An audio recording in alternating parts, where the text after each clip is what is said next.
I loved what you said, that when you know the formula, you go from results to results to results to results. And what is the primary result? Satisfaction, pleasure, joy. That's such a key thing to know, because that's how you know you're on track. Got it. Yes. So since last November, when I saw you in Asheville, I have been continually more in the receptive mode, and I get it. I can feel it in my body, and I am more in step 5, step 4, step 5, step 4. The question I have is, and it's more of a, you're going to help me answer the question before I can formulate it, but it is that everything is coming in, and I lived for 35 years in a place of, I was so far from the results. The gap was so vast. You don't know that for sure, and it doesn't help to say that. Okay. Something that does help is that I was figuring it out as I was figuring it out. I was doing the best that I knew, and I might have been more in step 1 than I really wanted to be, but I created a wonderful vibrational reality. And so much that I am now benefiting from happened during that time. I'm appreciative of everything that I lived and what it accomplished. Can you feel how those thoughts are much more in harmony with the way your inner being looks at it? Your inner being feels no regret about anything you've ever lived. And when you do, you're off course. Yes. It's really an interesting thing. Your intention here was to talk about how good it is by talking about how bad it was. Right. That doesn't work. Yes. Because while you're talking about how bad it was, you're not letting how good it is in. Great. Yes. The question piece is, I walked in. It's all right, but we're just saying what we were talking about earlier today is expectation. And so we're not trying to stifle anything that you're saying. We just want you all to be aware of when you're communicating or thinking or focusing, from what expectation are you offering it? And this is the question that we've been asking you lately. You may have even heard it last time we were together, is under what influence am I? Am I under the influence of source, which is what meditation accomplishes? Or am I under the influence of things that went wrong or struggle that I lived? And so in this moment, while you're visiting with us, we're just asking you, under what influence are you as the words are formulating that you're giving to us? Are you under the influence of the problem, or are you under the influence of the solution? And we get it. This is a place where we solve problems, but we can't solve problems by pointing them out. Okay. So starting again, from the place of the solution, it is so good. I don't have any plans. I have goals, but my plans are in the process of being realized by me. I know my plans have been made because I believe my vortex is real.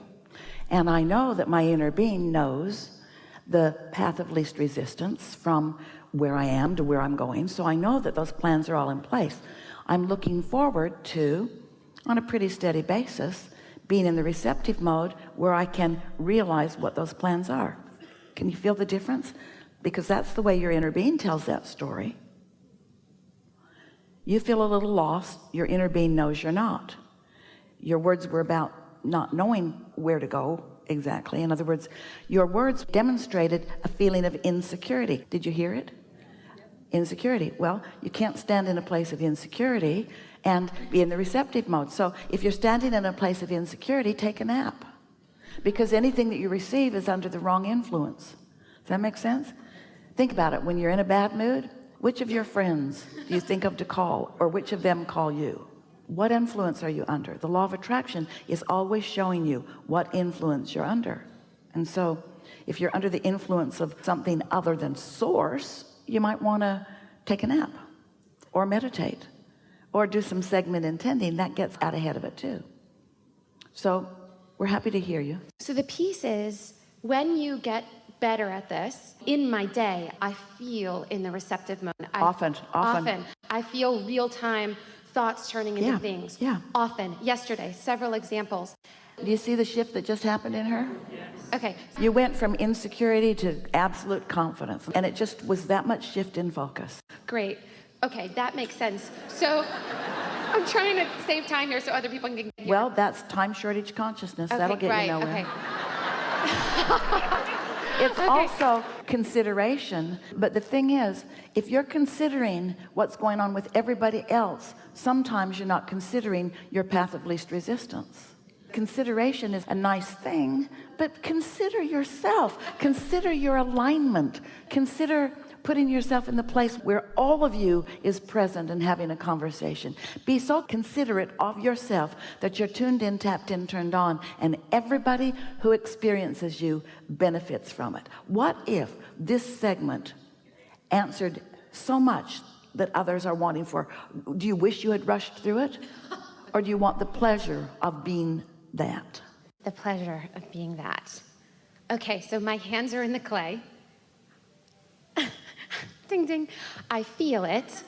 And I am curious about what happens in this place when you have that much confidence and yet you're not shooting rockets. You're not watching the movie, you're trying to make the movie. Got it. And all that's happening, and we understand this, you want some separation between step 1 and step 3. Step 1 is you ask. Step 2 is source answers. It's all lined up. It's in the vibrational reality. It's in the vortex. Step 3 is you chill. You listen to the air conditioner. You get out ahead of it. You are as non-resistant as you can be much of the time. Then you get really good at that. That's step 4. And then step 5 is you're mostly feeling good. And sometimes you're exploring contrast. But the contrast isn't resistant in nature because it's just another question. Feel the difference between contrast, which is variety, and resistance, which is pushing against something.